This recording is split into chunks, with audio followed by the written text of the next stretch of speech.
अस्सलाम वालेकुम, मेरा नाम डॉक्टर अब्दुल रज़ीक़ फ़ातिमा और कॉलवेट एनिमल रेस्क्यू सेंटर के तहत इस वक्त आज का जो टॉपिक है वो रेनी सीज़न के हवाले से है। कैट्स के अंदर, डॉग्स, बर्ड्स और बाकी तमाम जानवरों के अंदर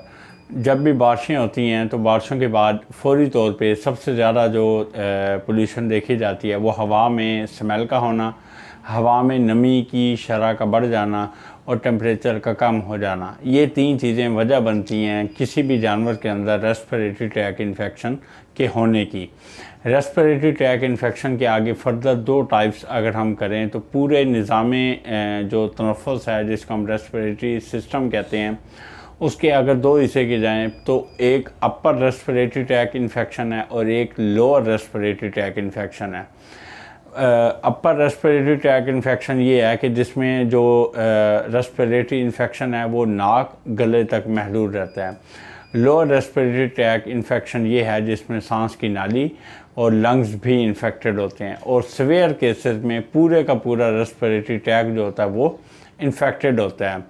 अब इस इन्फेक्शन की वजह से जो अलामात देखी जाती हैं वो नाक से पानी का आना, खांसी होना,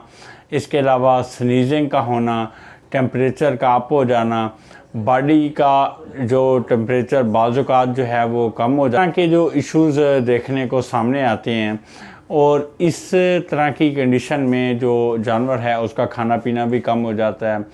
और उसका यूरिनेट करना, पानी का पीना, ये सारी चीज़ें डिस्टर्ब हो जाती हैं। बॉडी का जो मेटाबॉलिज्म है वो भी डिस्टर्ब होता है।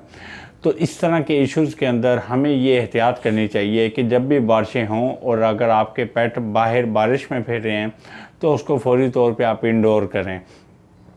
और अगर वो आउटडोर फिर रहे हैं और बारिश के बाद जैसे ही अंदर आएँ फौरी तौर पे उनको हेयर ड्राई करें, हेयर ड्रायर यूज़ करें, उनके बालों को खुश्क करें, कंघा करें, ग्रूम करें, ताकि बारिशों की वजह से उसके जिस्म में जो पानी लगा है वो फ़ौरन ड्राई हो जाए और उसका पानी बारिश का पानी जिस्म पे ज़्यादा देर लगने की वजह से बॉडी का टेम्परेचर डाउन ना हो। अगर हम ये एहतियातें करेंगे तो हम अपने जानवरों को सेहतमंद रख सकते हैं। और अगर जानवर बीमार हो जाते हैं तो उनको करीबी वेटरनरी डॉक्टर के पास लेके जाएं, उसका प्रॉपर इलाज करवाएं। उसको अगर नेबुलाइज़ की ज़रूरत है तो नेबुलाइज़ करवाएं, उसको अगर इंजेक्शन की ज़रूरत है तो इंजेक्शन,